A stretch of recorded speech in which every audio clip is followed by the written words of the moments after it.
Halo semuanya, saya Faiza. Kali ini saya akan menjelaskan tentang radiofarmaka, radioisotop iodium 125 sebagai perunut dalam radioimmunoassay. Penggunaan teknologi nuklir untuk kesehatan, terutama dalam penanganan penyakit tidak menular, semakin berkembang pesat. Salah satunya adalah penggunaan produk radiofarmaka.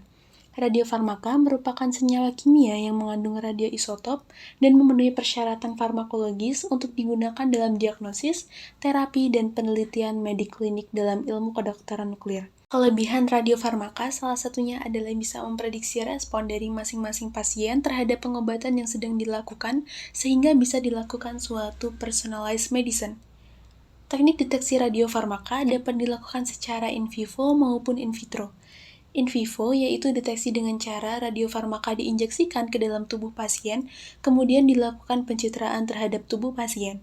Sedangkan in vitro yaitu deteksi dilakukan di luar tubuh, sampel berupa darah pasien yang diambil, kemudian dites menggunakan kit radioimmunoassay atau RIA dengan prinsip imunologi. Radioisotop iodium 125 merupakan salah satu radioisotop yang telah cukup dikenal luas karena manfaatnya.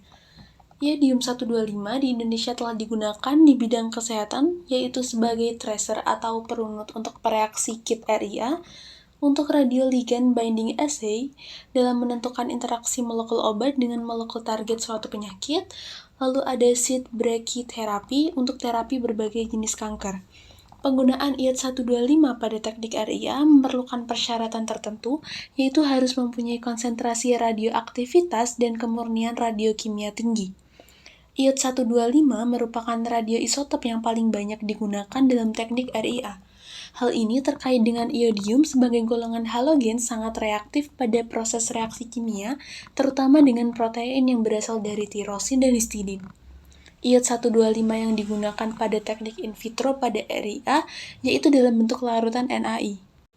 Teknik RIA ini spesifik karena didasarkan pada reaksi imunologi antara antigen dan antibodi tertentu saja.